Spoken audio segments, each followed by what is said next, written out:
October is Safe Sleep and SIDS, or Sudden Infant Death Syndrome Month. Local officials tell us they're seeing more infants dying from sleeping with a loved one or incorrectly in their cribs.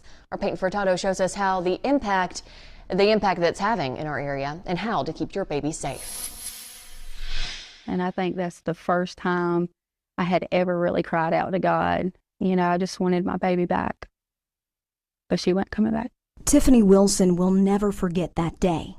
I woke up at 5 o'clock and a very trusted family member that has loved all the babies and slept with all the babies, you know, Carly was in the bed with her. Tiffany's family was in town helping her with her 3 children. Everybody looked peaceful, and I went back to sleep. And at 7 o'clock that morning, got woke up to devastating cries. 3 babies have died this way in Anderson County since March of this year. It's a story statewide pediatricians and coroners are hearing more often. We lose a mom every other day and a baby an hour. I'm just going to hold them and breastfeed. Maybe I'm just going to hold them and bottle feed. And then you notice I haven't had but a couple of hours sleep, and all of a sudden I'm drifting off. Infants, you know, it takes very little to obstruct their airway.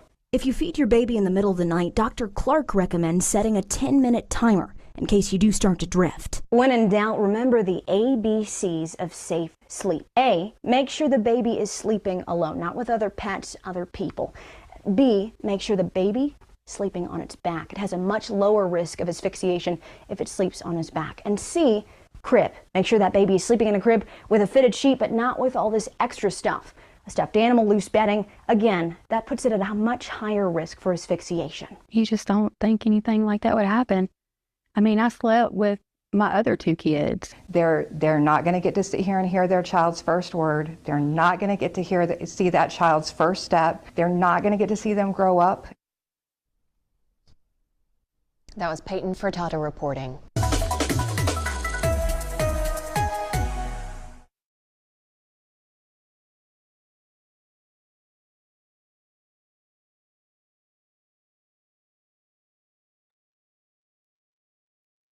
Hello, and welcome to the first Cribs for Kids Safe Sleep Champions quarterly webinar of the new year.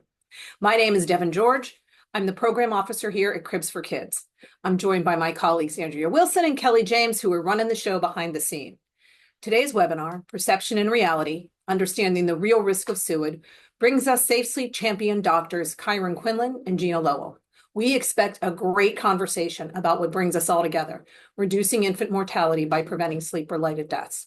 Our champions will share their perspective about the actual versus perceived frequency of sleep-related deaths, how that impacts the practice of our healthcare providers and public health professionals, along with the behaviors of families and caregivers. And if you logged in at the top of the hour, you just saw that news report. It just is chilling, really. It sets the stage for our conversation to hear that mama talk. So before we talk with our champion guests, I'm going to share Cribs for Kids highlights of 2024 and our plans for 2025. Happy New Year. So here we go. If you're logging in to join us live, your mic is muted and your camera is off. Congratulations. Mine is not. You'll also see both chat and Q&A are available. Chat is for comments like, I can't hear you, or can you send the link to your education? Q&A is for questions for our guests. Every webinar, if you've watched any in the past, I say, if we have time for questions, we'll get to them live. Well, across 12 previous webinars, we have yet to have time once we get started going. So we know we're not going to have time for live questions. And in the past, we stayed on and answered them after the webinar ended. But thanks to the incredible response to this webinar, we have over 400 people who were registered for this. So thank you. We're going to use a different approach. Type in your questions for Doctors Quinlan and Lowell by the end of the hour. We'll share your questions with them and include all the questions in their responses in a follow-up email that you'll get in about a week. That email that goes to everyone who registered is also going to include a link for the uploaded recording, because today's session, like the dozen we've offered before, is live, but also recorded, and it'll be available in about a week on our website and YouTube channel for rewatching and sharing. So in that email, you'll get to all of the registrants, you'll get the Q&A that we know we're not going to have time for here.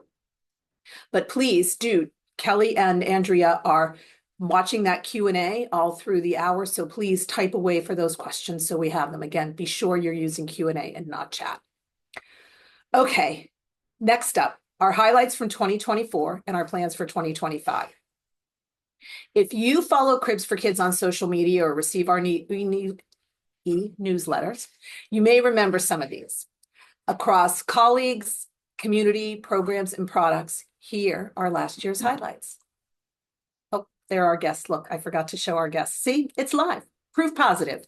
So there you see Dr. Lowell and Dr. Quinlan. So first, our colleagues and community. Oh, and this is, look, see, I really need to just brush up for the new year. When we did these monthly, this was a lot easier. So this is also the slide that shows you how to go to our website, go to the education where you'll find the Safe Sleep webinars and how to link to those. So apologies.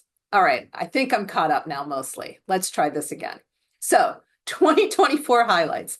Our colleagues and community. Throughout the past year, we recognized and promoted the work of our Safe Sleep colleagues and community members. In March, we presented Mara Hankey of Charlie's Kids with our Making a Difference Award at our annual Women of Achievement event. You can see her here. Charlie's Kids continues to honor their son in amazing ways. They've provided over 5 million of its Sleep Baby Safe and Snug book, created free shareable video series, and developed a new QR code education access curriculum. Mara's impact is far-reaching, and we were honored to honor her last year. In May, we held our 8th Cribs for Kids National Safe Sleep Conference with over 70 speakers and 300 attendees. We're privileged to use our platform to gather the Safe Sleep community, share their research, programs, and innovation. In fact, today's Safe Sleep champions were also presenters at that conference. Last year, we also formed our program advisory board, inviting a dozen safe sleep experts from across the country and across all areas of safe sleep to support Cribs for Kids. Advisory board members will provide their expertise as we develop new tools and programs. Each member will be an integral part of our 2025 plans, and you'll learn more about them in our monthly e-newsletters. On the program side last year, we debuted our Safe or Not Safe photo module. This free education tool can be used to assess knowledge, evaluate learning, or just generate meaningful conversation in a group setting. It's been available only since October, and since then we fielded 317 requests to access the module, including 57 for group presentations. So in the fourth quarter alone, 914 completed the new Safe or Not Safe photo module. Thank you. And last year we also held, I really like this one because it's going to impact what we do in 2025. Last year, we held 8 training sessions for child welfare professionals across Pennsylvania, our home state. The module's called Your Visit Could Save a Life, and it's now part of our state's training for this critical group of professionals. Through this new program, we were able to train over 300 people through live or in-person sessions, and we're approaching an additional 500 with the uploaded recording. We also enhanced our National Public Safety Initiative with an updated toolkit and the launch of a quarterly e-newsletter called the Safe Sleep Dispatch. Thanks to partners and advocates like you, all of our other programs that you've heard about over the years continue to grow in 2024. For example, our managed care organization program added 3 member organizations with 4 more launching this month, adding 9 additional states to the programs reach. Cribs for Kids MCO program now supports new mothers in their safe sleep commitment in 26 states. Great job. Our National Hospital Certification program continues to grow, with 91 hospitals earning certification in 2024. This places our program at a year-end total of 528 certified hospitals across 46 states. We now reach over 800,000 annual births.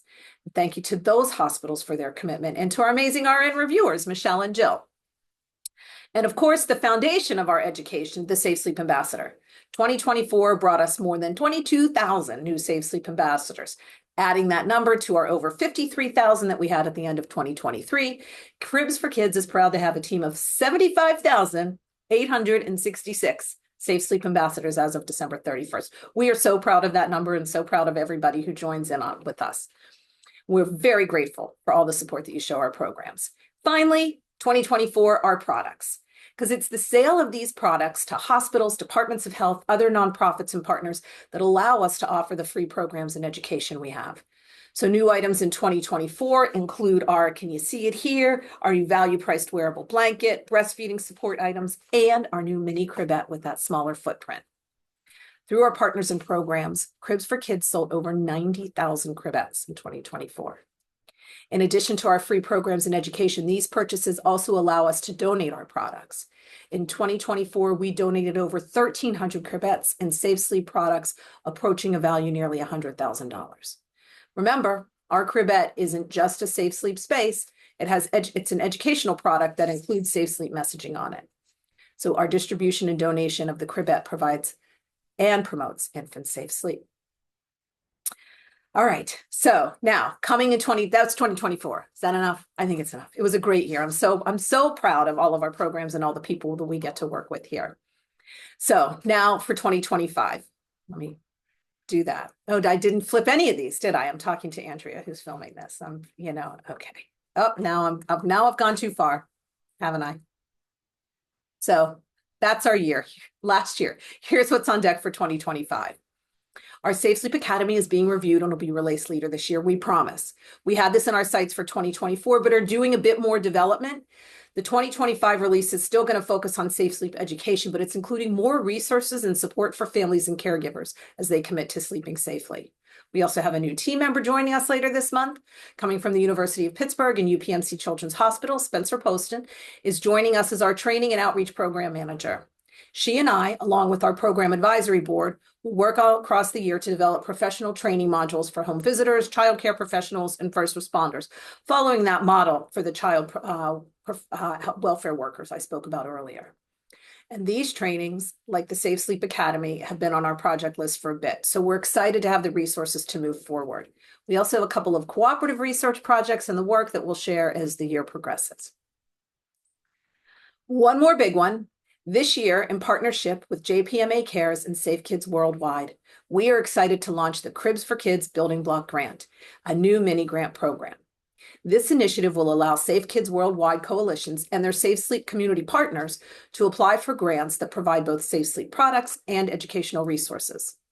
The Building Blocks Grant is an extension of the JPMA Cares Safe Sleep campaign that was announced last year.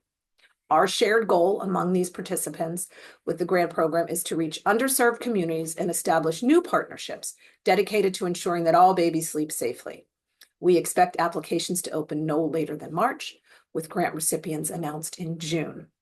Be sure to follow us on social media, sign up for our newsletter to get updates on this new grant program.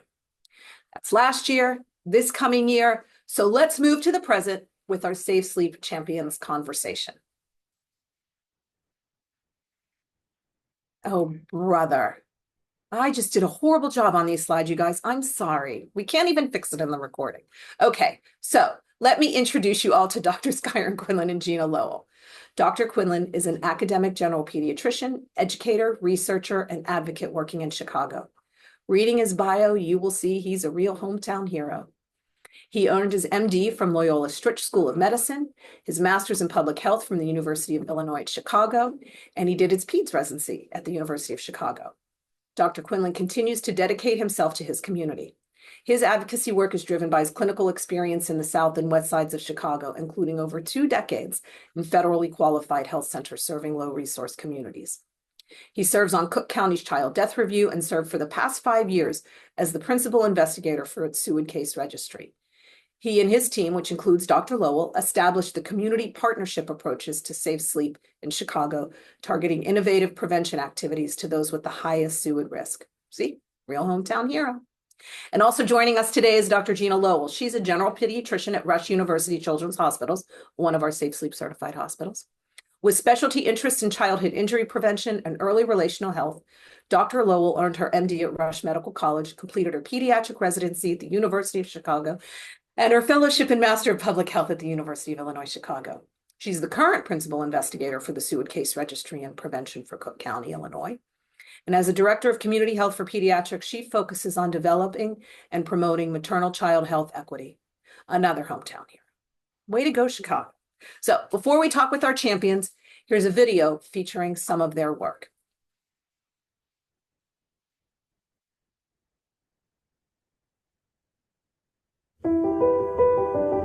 I was definitely one of the people that thought it could not happen until it happened to me. We have come to recognize that the most dangerous place for infants to sleep is in the bed with a parent or another adult person. The dangers of babies sleeping in the bed with a parent or an adult has to do with the soft coverings in the bed. So the baby can first smother just in the coverings and in the mattress. They can smother under comforters, pillows, blankets, and many babies have smothered underneath the parent. They roll underneath the parent during the night while they're asleep. Parents don't realize they're there until they awaken. Caden was with his father. Him and his dad were sleeping. He had just had a bottle. He was on one side of the couch. My child's father was on the other.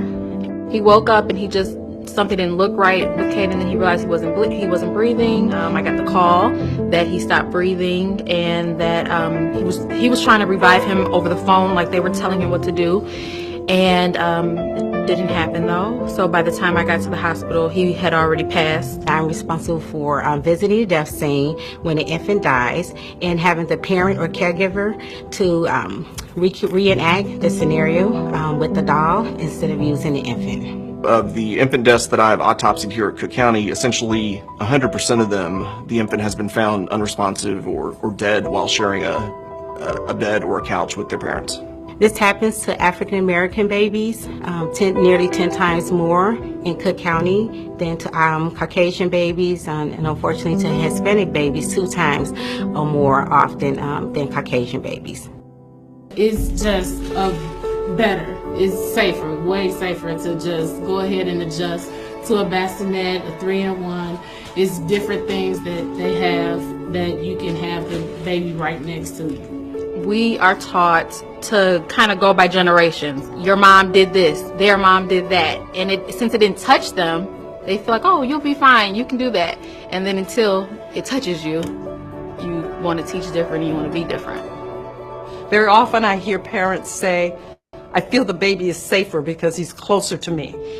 No, the baby is not safer because he can smother underneath you. The best advice is to place the infant alone in a crib on his or her back. In a crib or a bassinet that has been designed for infants with a firm mattress and not soft bedding. Certainly not to have any stuffed animals, pillows, blankets, any foreign bodies, bumpers, that kind of thing in the crib or bassinet. And I always try to prep myself. So I would have I don't pre-make the bottle, but I would just have a bottle of water and maybe the can of milk right there. I mean, there's different strategies that you can take to help not sleep in the bed with your child. I have witnessed in my 38 years a parent in your office crying because they awaken in the morning to find their baby dead next to them. I have seen that parent. It is very painful. I just would avoid at all costs, just for the sake of my child, the safety of my child, the life of my child, to be in his own sleeping area.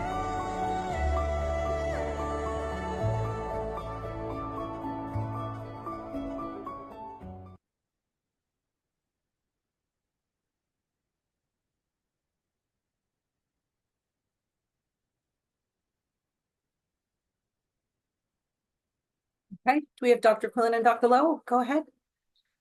So I'm going to take a breath. It's a super compelling video, so we take a minute. So thank you so much for joining us today. We have about 40 minutes to talk, and I want to take full advantage of every minute.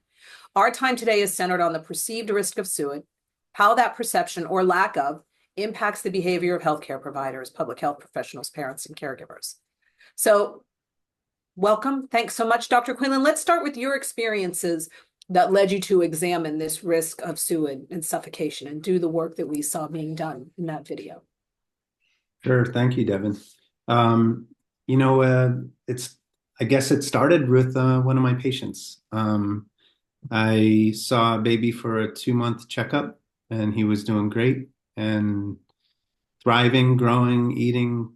Everything was his exam was normal, and he left after his visit, and he died the next morning. I didn't know that he had died right away. I was working at a federally qualified health center, and families, there's a lot of housing issues and moving around and stuff. Sometimes you don't know. But an OB-GYN doctor who also worked there found me when she saw the mom for a follow-up visit. and asked if I had heard, did I know that the baby died? And I ended up first wanting to get the story because I was concerned maybe I missed something. Maybe, it's just a nightmare for a doctor to think of you messed up or something.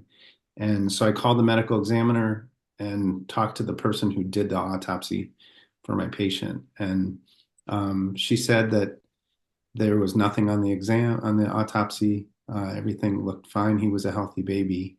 But the investigation did find that the dad was leaving for work and had brought the baby from the crib that they were using into the bed for the mom to feed the baby. The mom was both breast and bottle feeding the baby.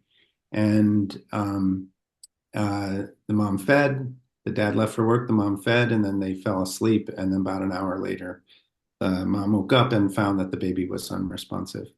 So that's the whole story. And it was the saddest, the hardest conversation I've ever had with a parent when I finally was able to talk to her. It's devastating. She absolutely loved that baby. And this is the case of all these babies, but it made me start really looking at this and thinking about it and getting into the data and the information and the challenges we have with all this, both the data and the prevention. It's a really good challenge. But one aspect of this is kind of an underappreciation of how frequent this occurs. And compared to a lot of things that we fear, and I know we're going to get into this through this conversation, this is way more frequent than most people realize. And impacts so many people. I mean, for you as the pediatrician, devastating. It is a lifetime of sorrow for this family and any siblings, or if there was often there's a grandparent, who might be caring, or anybody who's caring for babies are so loved, right? And then everybody who's involved that we saw in that video, for example. So the emergency room too, medical examiners, the nurse practitioners, everybody is just devastatingly impacted by this loss. And so thank you for digging into it. And I know, Dr. Lowell, you have your own experience that demonstrated this gap that Kyran mentioned of how often this happens and how do you hear about it as a physician? Yes, thank you. And just before I go into that story, I do want to acknowledge and thank Caden and his mother, Destiny. Mm-hmm. Part of, we understand that part of getting risk perception right is being aware that this is happening. And so for a mother to be able to participate in putting a video like that together so that others can be aware is some of the deepest work I can imagine an individual can do after losing her most precious treasure. And so we've shown that video hundreds of times, and every time I just am struck by how much love and power it took for her to put that together. So I just want to acknowledge and thank her for contributing to our ability to improve awareness so that we can improve risk perception. Thank you for that. Yeah, it's so brave and selfless. Yes. So brave and selfless. So thank you for acknowledging that. So one of the other areas I work in is in child protective services or child abuse pediatrics. And so I was consulted on an infant who was in the intensive care unit who was 7 months old and found unresponsive while bed sharing with a family member, was resuscitated and survived, got her heart rate back, and was up in the ICU, fully supported on, breathing machines, et cetera. She had severe anoxic brain injury, and ultimately care was withdrawn, and she died. But what I realized in that consultation, where I was called to help the team figure out, was there any kind of abuse or neglect at hand, and there was not. What I realized in that moment is how many forces come crashing in on a family when something like this happens. And so this infant found unresponsive has to see all of those teams that you're just talking about, and has to go through this whole layer of a child protective services investigation right at the time that they have lost their baby. And so the power of that moment really drove me to think a few different things. Number one, I remember thinking, she's 7 months old. Does this really happen? And so my own my own perception of this issue was clearly lower than what the actual risk is. I mean, I remember those words in my mind. And then seeing the ripple effect on that family in that moment when they lost their infant to SUID really obviously had a lasting impact on me as well. So yeah, you talk about how, the frequency. So these experiences led you to examine how often infant and child deaths across Cook County happen and how they're shared across the community. So you see a slide up here.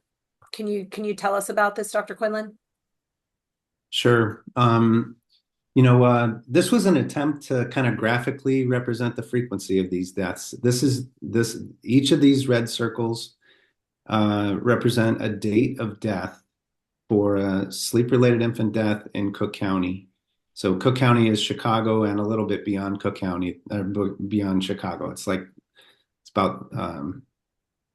County is about 5 million people, a little over 5 million people. But so this is our county, and every week on average, there's another death. And it's kind of eye-opening when you look at it this way and realize just about every week, it adds up to about every week on average. And if you were, we're so uninformed about this. We have no idea. Nobody knows this. Other than like getting this out, it's not in the papers. We don't ever see it in the papers. It's not on the radio. If there's a fire that kills some kids in Chicago, it makes the news. If there's a bad car crash and teenagers die in a bad car crash on a Friday night, you hear about it, and all the parents of teenagers are terrified of leaving their kids out with the keys in the car. People don't hear these stories. They don't get into the news. The newspapers and the radio reporters I think they're really sensitive. I don't think they mean harm. They just don't realize that not sharing these has an impact. But the story's not clear what exactly happened. There's an autopsy coming. There's more information coming. So it doesn't get out there. And when you think about how do our brains, our human brains, assess the risk of something, and how honestly we're kind of ill prepared for it. Like people fear lightning and people fear shark bites, and they've inflated something that is extraordinarily uncommon. And then there's this, which is quite common, the leading threat to a baby once they come home from the hospital by far. And that's completely underestimated.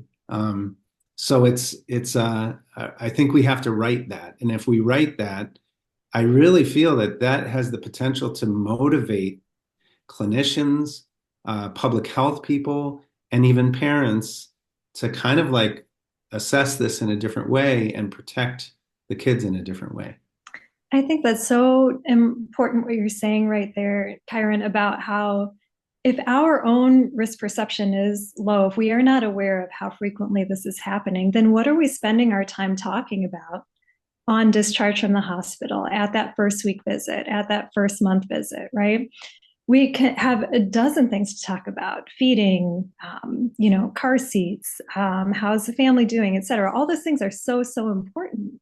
But if safe sleep is reduced to, a single sentence, then it's not accurately coming up to the level at which we need to, or the amount of time we need to spend talking about it, when this is the greatest threat to that infant's life who's sitting right there in front of us in our clinic.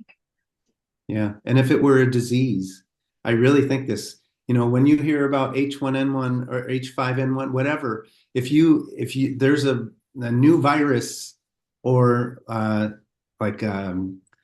invasive strep, right? If there's a couple of deaths from one bacteria or virus that impacts kids, it is newsworthy. And we don't expect kids to die nowadays from things that we could do something about, especially if it's vaccine preventable. And if there's a measles outbreak like there was in Chicago, it's all over the news.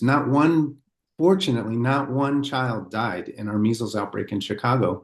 But it was in the news constantly. and it's right there. So this is the work that we did to try to. It seems like they're not in the news, and then we just showed it. This is what the study. It's really simple. We basically did 5 years worth of the actual number of deaths from car crashes, fires, and sudden unexpected infant death in the city of Chicago. And for SUID, obviously, it's just all under the age of 1 by definition.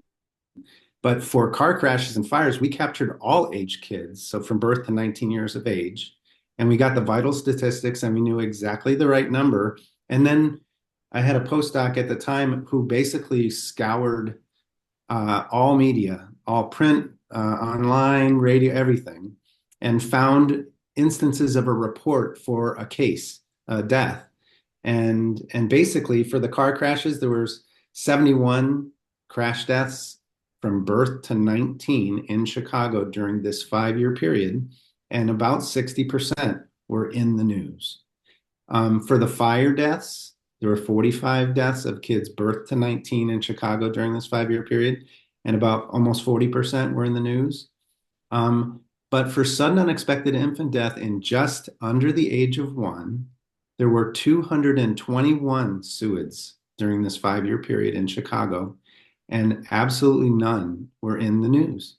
And so people have a healthy fear of a fire in their home and what to do. We better have smoke detectors. I'm going to take precautions to protect my kids. And car crash deaths, I'll try to buckle them up right. Car seats have become normative. There's laws.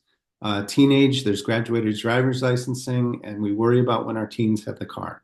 So it's a healthy fear. For SUID, unfortunately, SUID towers over the other two, despite the fact that SUID has to happen within just the first year of life.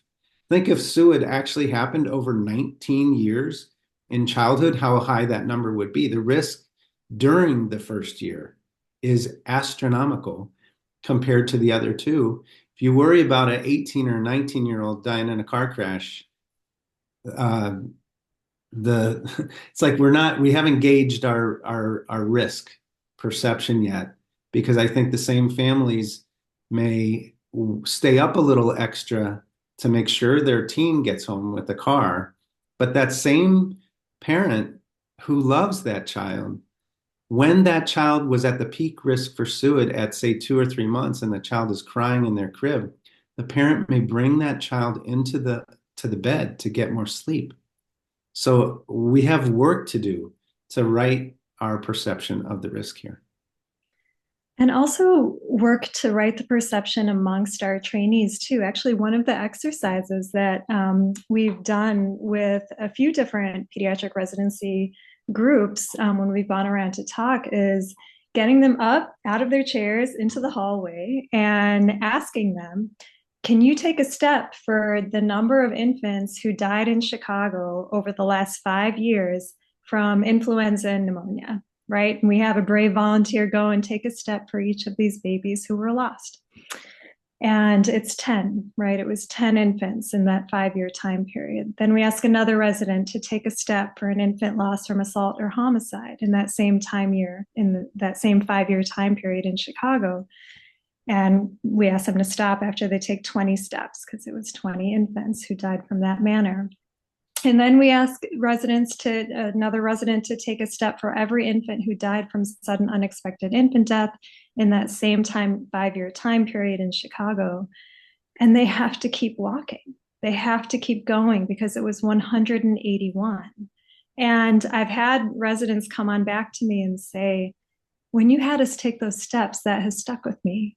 And that kind of like tuning up of where's our risk perception, I think, is important, obviously, for parents and communities, but also for all of us too, as clinicians and providers. It is super compelling information. And what a powerful way to present that. Like, keep walking, walking, right? And so I think you may have already, I haven't done a great job with the slides here today, as we see, but you talked a bit about those SUID deaths and as it relates up to 19 versus that first year of life. And we do talk about that here when we talk with parents and as we develop is, it is 1 year. even if you can do it, for 1 year, it's not the car seat that goes up until they're just about ready to drive. And it isn't all those years that they spend driving. It's 1 year. What can we do to support you in that year? So I think, is there anything on this, as you talk about the traffic deaths and the SUID and how that compares? Did you want to address anything on this slide? I'll just mention really quick, people are seeing this, you see that it's a trend over time, over like the last 20 years or so, 15 years. And basically that we've made very little progress in sudden unexpected infant death. And actually the last year in 2022, we always quote 3,500, but last count in 2022 from Vital Statistics is 3,700. So it's actually backtracked, unfortunately. But that's plateau is not the usual in this country for almost anything. Vaccine preventable illnesses over the course of decades have plummeted. And even a safety thing like traffic safety has met with tremendous success. You can see when you look at it over the course of a couple decades, there used to be about 7,500 kids dying in car crashes over the course of a year from birth to 19. And that number has actually been cut in half in the last 20 years or so. Lately with COVID, there's been some little uptick in that too, but when you look at it over decades, the general trend is still quite down. And there's a whole bunch to learn from that. One of which is having a surveillance system for this problem. It is absolutely fascinating to me. This is one of the leading killers of kids, and we don't have a surveillance system. The cornerstone of public health is surveillance. You have to know what you're up against to know how to combat it. It just makes sense. The vital statistics system that we have in the country gives you counts, gives you was it a boy or a girl, gives you their age and a couple other little bits of information, but you don't have the kind of information that's rich that you can do something about, where was the baby? And was the baby in a crib, a bassinet, an adult bed, on a sofa? Which position was the baby in? That kind of rich information is available now in some of these deaths in the Sudden Unexpected Infant Death Case Registry, which is a CDC attempt to create a surveillance system for this problem. Unfortunately, just 40% of the deaths are in the system so far. It's growing. The system is slowly growing. But I really feel, and I worked at the CDC myself, I have tons of respect for the people at the CDC, and the people in this area in the CDC are working diligently to improve this system. But I really feel the risk perception issue that parents have, that even clinicians have, I really feel extends even to the public health world. And the public health world is realizing this is a much bigger issue than previously appreciated, and the investment is yet to come into making us have a national surveillance system for this leading killer of children. So that's the other thing, is there's a surveillance system for the car crash deaths, the fatality analysis reporting system that's run by the Department of Transportation, the NHTSA. They have tons of information on literally every single fatal crash in the entire country. So everything about every vehicle, every person in the crash, and every crash. It's fascinating how detailed information is available. And that's true for every single car crash in the whole country. And that has been mined by researchers galore, and all the insights have they've contributed to this decline. So having a surveillance system is extremely fruitful, and we don't have that yet. So there's work to be done to create one.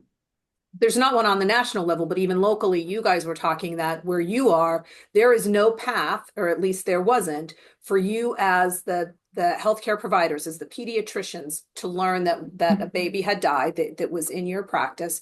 And there certainly, as we see, no path to inform the public about that. Is there a way you think that we can remedy that? That's exactly right. Like we were talking about at the top, that it's sort of happenstance if you happen to hear of an infant of yours that died, or if you were called in to care for them, or some of the ICU docs know, right, because they are caring for infants who got a heart rate back for a small short period of time. There is a way to remedy this, and my co-chair for our Hospital Safe Sleep Task Force, Christy Lawrence, she and I lead our Hospital Safe Sleep group for Rush. She has taken on our birth hospitals outreach initiative, but the only reason that we're able to get back to birth hospitals and get the information about the infants who they discharged who subsequently died of SUID is because we participate in the surveillance system, because we have that information, because we're analyzing it on a very frequent basis, getting notifications, reviewing these in child death review, categorizing them using the case registry algorithm so we can understand, were there unsafe sleep factors present? Was it a suffocation-related death? What was the mechanism of suffocation?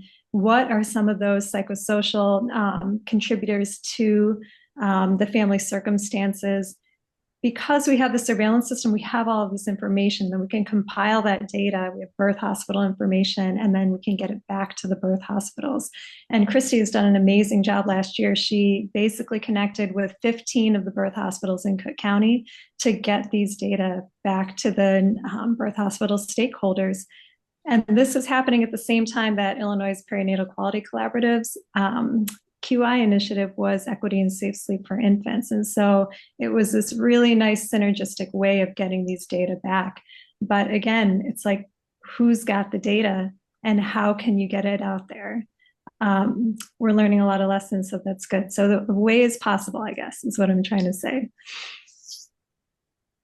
Yeah. Devon, can I add one more thing to that? The clinicians are only partially informed about this topic themselves. Even when we give talks to pediatricians, people are they're surprised. I've had people challenge, like, could that even be true, what you're saying? And I've had that even from public health leaders saying that too. And then slowly, it's like when you realize it's actually true. But why are we so off? And I think it's because our brains are not informed to gather that. We don't have this information available to us. And from a clinician standpoint, if a baby gets sick and we take care of this baby, say with what turns out to be meningitis, like old-timey bacterial meningitis that we now have shots for, but when kids were getting more meningitis in the past, we would see them in clinic, we would admit them to the hospital, we would keep track of that child. We'd go over and see him in the hospital, see how it goes. And if that child ended up dying, going to the unit and dying, we would absolutely know that that happened. And we were part of their care throughout it. When these happen, the sudden unexpected infant deaths happen, they happen at home. The baby was never sick. We were not part of their care. And they die at home. And we never were connected to that event, and we might never be connected to the event because these deaths, there's no systems in place to inform the clinician that your patient died. We accidentally hear about these sometimes, and in situations like, well, we're both on death review, and there's not many systems in the country in place where the results of all the careful reviews of death review get fed back to the clinicians who took care of the child in life. And without that, we are uninformed about the frequency of these events. The most careful are the people who've had this happen in their practice. The most careful parents are the people who've had this happen in their lives, whether from their own child or a family member's child or a neighbor's child. Parents have real trouble getting enough information about this, partly because it's not in the news, but also partly because nobody talks about it in the neighborhoods. People are shamed in the neighborhoods sometimes as a baby killer. We've had parents tell us this, that they kept it to themselves until, like Felicia Clark, who leads our prevention world, they finally opened up to her. Like, they never talked to anybody because they were afraid of the reaction people would have against them. So there's so many barriers to getting healthy, correct information on the frequency of these deaths. But I think if we can get through a bunch of that, the benefits are just huge. And that extends too to like getting that information back to the birth hospitals. Thank you for bringing that up, right? That the whole idea, the whole concept there is that these babies came through their care. And when they hear about the babies that were in their care, the responses have just been so humbling. There's typically some silence after we share cases, and this very deep kind of digging deep of these providers in, nurse hospital leadership, and other physician leaders, et cetera, who say, I keep thinking about, did I know that infant? Did I know that family? Did I do everything I could have done in order to, what are we doing in terms of education? What are we doing in terms of resources? They can re-examine all of their approach to providing education and resources. And it helps, like it really helps to get that information, to become more aware that this is happening at a certain pace among the infants that you're discharging from your hospital. Yeah, we can't continue to rely on the grace and bravery of those lost families, nor on the forthrightness of work that professionals like you are doing there. And it doesn't seem like a heavy lift, honestly. And maybe I'm being Pollyanna about it, but how hard for me is it at the state level or the county level when I get an infant death? I have the birth hospital. How difficult is it for me to simply send that? We want to let you know that this occurred. I know that in the North Carolina Perinatal Qualitative Initiative, their medical examiner does push that out on a statewide level to every birth hospital. Here are the babies that died in our state, and here's where they were born. And that does help them to have those conversations. But I do want to talk. We have such a small amount of time. Could we do 2 hours? Simple. Yes. I do want to talk about then, you've learned about who these families are, right? Through the work that you're doing in Cook County. And so how do you, knowing that this happens, tell me, how do you talk to families now? Because you do know. So tell me how the knowledge that you have has impacted the families that you care for as you talk about infant safe sleep, and how do you manage that conversation? Sure. I think it really starts, I think a lot of times we were coming into this with a little checklist approach, right? It's your baby sleep alone, on the back, in their own crib or bassinet. Yes, right? But we know parents know the right answers because our birth hospitals are doing a great job of teaching the ABCs, right? And so it's those next level questions, right? Which is, you're feeding so frequently at night, you're doing a great job, look how well she's growing. Does she ever end up in bed with you, right? Just that very open-ended, where does this baby actually eventually end up to sleep for any of her sleeps, right? Is there anybody else in bed with you? Oh, are you both of you falling asleep with your baby? Oh, you are. Okay, let's think about how it's just so easy for a little baby to suffocate in that situation. How can we get her back up to her crib or bassinet? Can somebody stay awake while you're feeding your baby in your bed? Or who else cares for your baby, right? Do they know about safe sleep? You know all about safe sleep. You're doing such a great job doing it. Does everybody who's caring for your baby know about safe sleep? And then as those babies are getting a little bit older, we understand from our case registry data that about 20% of our infants die while they're actually not in their usual home. They're staying somewhere else temporarily. And so asking families as their babies are getting a little bit older, does your baby ever stay somewhere else, right? Oh, do you have other caregivers for your baby? Do they also know about safe sleep? Do they have a place for your baby to sleep? So it's sort of taking the time with all of those extended questions, right? That starts to get you oriented to, okay, where and how is this baby actually sleeping beyond that checklist of the ABCs? I'll just add real quick. I totally agree with what Gina just said. 2 things. One is that just about everybody knows the ABCs already. And 2, suffocation resonates. So everybody knows the ABCs. Felicia Clark, who was the sole infant death investigator for Cook County for almost 10 years, So she did all the cases, this once a week for 10 years. So we're talking like 400, 500 homes that she's been in. And she taught us, she's now our prevention coordinator. She taught us that just about all the families who lost the baby knew the ABCs. So an education deficit is not the problem. Teaching the ABCs, billboards that say, here are the ABCs, brochures that say, here are the ABCs, that's what we've been doing, and we're on a plateau having done that. We need to get beyond the ABCs for sure. And the motivation to follow the ABCs relates to our risk perception conversations. But I think even without that, just getting down to the reason that why do we want to have you do the ABCs? Is it to prevent SIDS? Because families in all this qualitative research, when they hear that, they think that person who said this must not know what they're talking about, because we don't know what causes SIDS. Nobody knows. How could those positions help that? It's if you change the conversation to, we want to protect your baby from suffocation. Parents can viscerally feel that. It resonates. Oh, something blocking their mouth and nose, and they're little and they could die. They get it. It's so concrete. And that translates.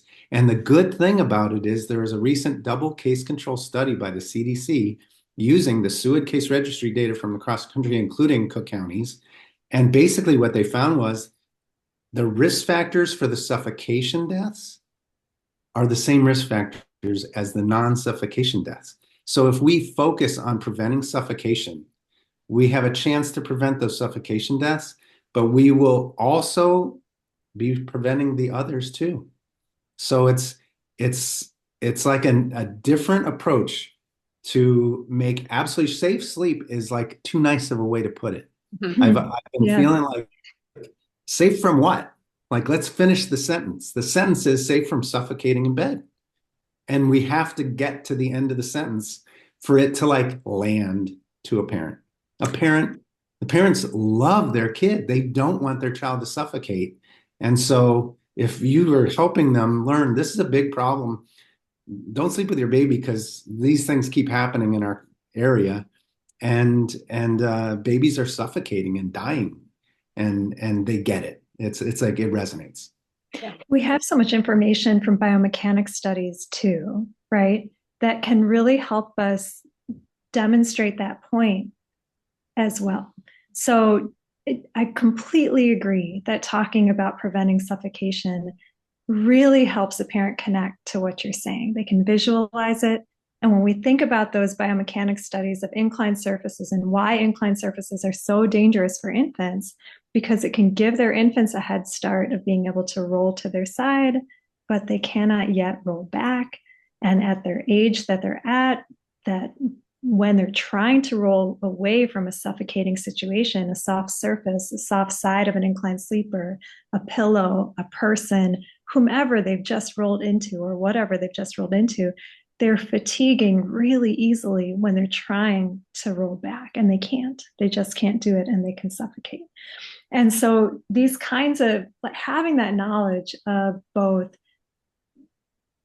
these are suffocating events, a good number of them are suffocating events, right? And that there's certain situations that are more hazardous, that may lead more frequently to suffocating, can also help in your counseling to parents.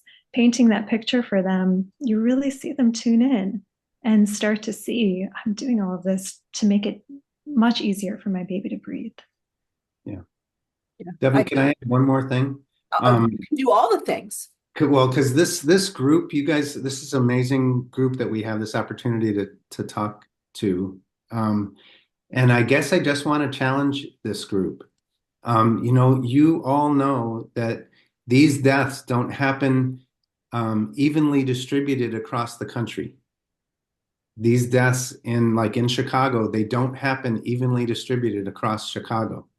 There is a huge connection to poverty and hardship, and the deaths are clustered in the south side of Chicago and the west side of Chicago where those things operate. And so I strongly encourage you to find ways to get to where the need is. And it's comfortable being in a suburban mall.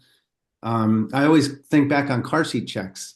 You know, they were honestly, they were getting to some of the most safety conscious people who were using a car seat and caring so much about it that they were finding where to get it checked to make sure they were doing it right.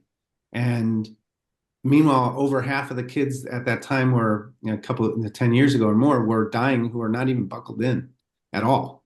And so the high risk group is where we should be focusing our energy. And the high risk group are in areas of poverty in our cities. And then there's a whole other world of the rural version of this. So I encourage you to push yourself out of working in communities, looking at like, where is this happening really in our community, in the communities where you work, and finding ways to build relationships with groups that are working in the communities where this need is the greatest. Yeah, this has really just been such great information. You know, it happens more often than we know. As professionals, it happens more often than we know. It happens far more often than parents, caregivers, those in our community know. Our language is clumsy and should focus on suffocation, not asphyxiation or safe sleep, but suffocation. And we need to reach out, and particularly if you are working in those high risk groups that you know you need to spend more time, right? If they're smoking, if there's prenatal exposure, if they're unstable housing, all those things. So I think that's the crux of what we've talked about. I think we could do a whole nother part two. We have loads of things that were on our list to talk about. Maybe I can convince you to come back later in the year and we can talk more about the work that you're doing. I think we'll get a lot of thumbs up from people there. Any last closing thoughts before we wrap up the hour? Maybe I'll just say one quick thing, and then Gina, I just think this is such good work. I feel like in the past, there used to be smallpox and tuberculosis and bacterial meningitis, and those were the big threats. And some young people today might feel like, God, they kind of figured everything out. Like TB's gone, just about, not really, but there's a whole bunch of stuff that got taken care of. And so what can I really work on? Everybody's figured everything out. This has not been figured out yet. This has real work to do.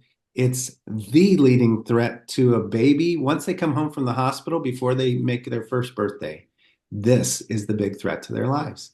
And it's so complicated. If it was easy, it would have been done. It's got all this social overlay that is nice and messy and complicated. So there's tons of good work, and you are on the right side of the fight, and it's so good. So enjoy getting to have a career filled with protecting and preventing these deaths and protecting kids.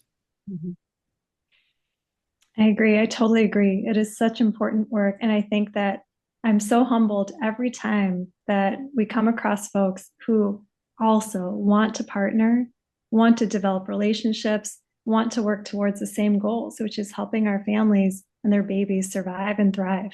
And so keep going. Keep going. I say I long for the day when people gasp at seeing a baby sleeping in bed with a family member or sleeping on their belly, that it's as a gaspable moment as it would be for us seeing a pregnant mom having a glass of wine and a cigarette, or mom holding baby on their lap in a car.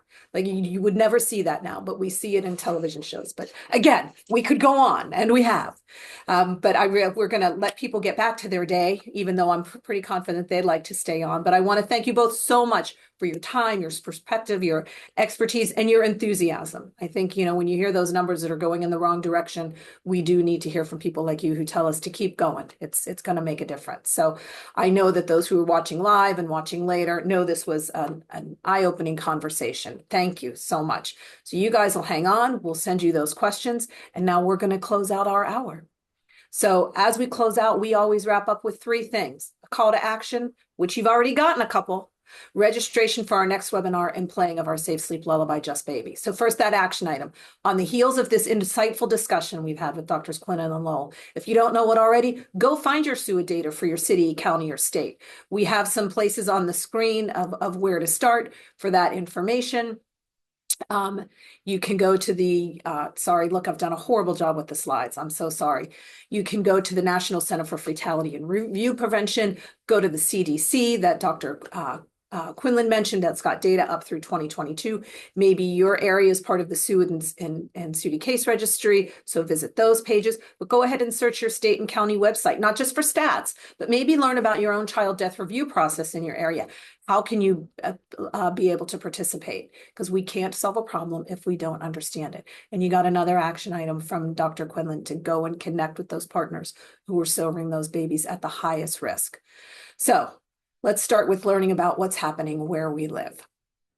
Next, registration for our Spring Safe Sleep Champions webinar, which is set for April 17th at noon. You can register pretty soon after this is over. We have to take down the registration from today, and then Andrea will load up the new one. So register now to get it on your calendar, April 17th at noon Eastern. Better yet, you can also tell us who you'd like to have as our champion guests or what you'd like to talk about. And if you say part 2 with Dr. Lowell and Dr. Quinn, that's okay with me.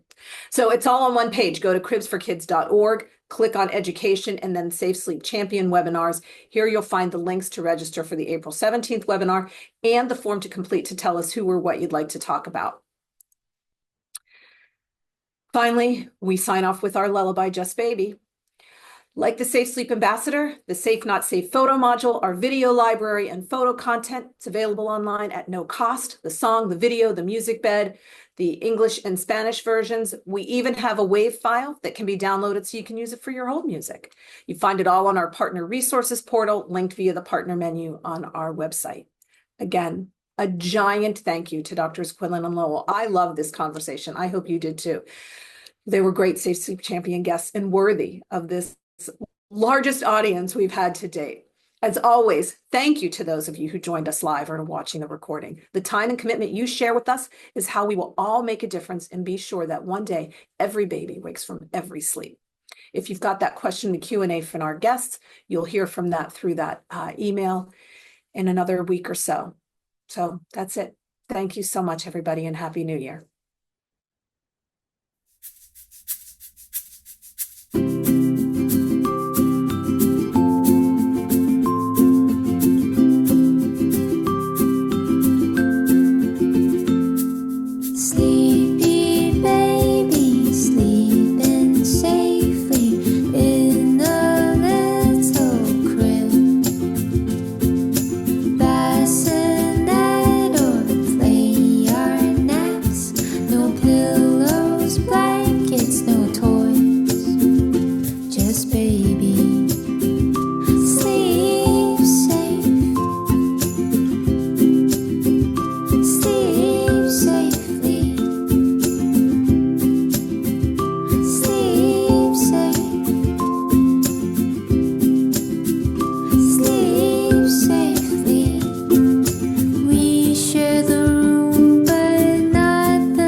gets no toys, just baby.